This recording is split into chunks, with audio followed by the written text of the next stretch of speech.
ಧರ್ಮಸ್ಥಳದ ಸೌಜನ್ಯ ಅತ್ಯಾಚಾರ ಹಾಗೂ ಕೊಲೆ ಕೇಸ್ಗೆ ಟ್ವಿಸ್ಟ್ ಸಿಕ್ಕಿದೆ. ಸೌಜನ್ಯ ಪ್ರಕರಣದ ಮರು ತನಿಖೆಗೆ ಸುಪ್ರೀಂ ಕೋರ್ಟ್ ಗ್ರೀನ್ ಸಿಗ್ನಲ್ ಕೊಟ್ಟಿದೆ. ಸ್ಥಳಕ್ಕೂ ಹೋಗದಂತ ಸಿಬಿಐಗೆ ಸುಪ್ರೀಂ ಕೋರ್ಟ್ ತರಾಟೆಗೆ ತೆಗೆದುಕೊಂಡಿದೆ.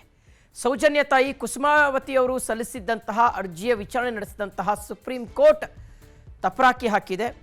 ಅಷ್ಟೇ ಅಲ್ಲ, ಸಿಬಿಐ ಯಾವ ರೀತಿಯಾಗಿ ಎಡವಟ್ಟು ಮಾಡಿದೆ ಇನ್ವೆಸ್ಟಿಗೇಷನ್ ಸಂದರ್ಭದಲ್ಲಿ ಅನ್ನೋದನ್ನು ಎಳೆಯಾಗಿ ಬಿಚ್ಚಿಟ್ಟಿದೆ ವೀಕ್ಷಕರೇ.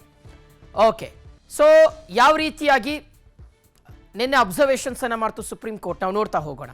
ಧರ್ಮಸ್ಥಳದಲ್ಲಿ 14 ವರ್ಷಗಳಿಂದ 2012 ಆಗಿತ್ತು ವೀಕ್ಷಕರೇ ಈ ಒಂದು ಇನ್ಸಿಡೆಂಟು.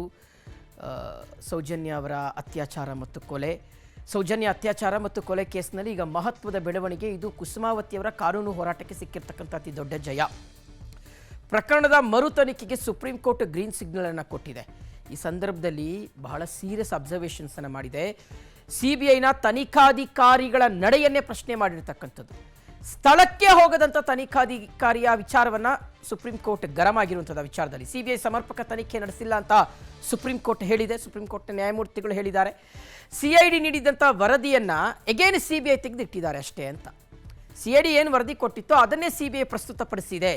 ಸಿಬಿಐ ತನಿಖಾಧಿಕಾರಿ ಘಟನಾ ಸ್ಥಳಕ್ಕೂ ಹೋಗದೇ ಇರತಕ್ಕಂಥದ್ದನ್ನ ಈ ಸಂದರ್ಭದಲ್ಲಿ ಸುಪ್ರೀಂ ಕೋರ್ಟ್ ಅಬ್ಸರ್ವ್ ಮಾಡಿದೆ. ಸಿಬಿಐ ಸಿಬ್ಬಂದಿ ಕೊರತೆ ಮತ್ತು ಹಣಕಾಸಿನ ಅಭಾವದ ನೆಪ ಹೇಳ್ತಾ ಇದೆ. ನಮ್ಮ ಹತ್ರ ಸಿಬ್ಬಂದಿಗಳಿರಲಿಲ್ಲ, ದುಡ್ಡಿರಲಿಲ್ಲ ಅನ್ನೋ ನೆಪ ಹೇಳ್ತಾ ಇದೆ.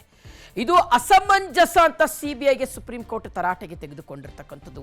ಇಂಥ ಒಂದು ಕೇಸನ್ನು ನಿಭಾಯಿಸುವಲ್ಲಿ, ಇಂಥ ಒಂದು ಕೇಸನ್ನು ಇನ್ವೆಸ್ಟಿಗೇಷನ್ ಮಾಡೋದ್ರಲ್ಲಿ ಯಾವ ರೀತಿಯಾಗಿ ಸಿಬಿಐ ಎಡವಿದೆ ಅನ್ನೋದನ್ನು ಬಹಳ ಚೆನ್ನಾಗಿ ಮತ್ತು ಎಳೆಯಾಗಿ ಸುಪ್ರೀಂ ಕೋರ್ಟ್ ಬಿಚ್ಚಿಟ್ಟಿರ್ತಕ್ಕಂಥದ್ದನ್ನು ನಾವು ಗಮನಿಸ್ತಾ ಇದ್ದೀವಿ.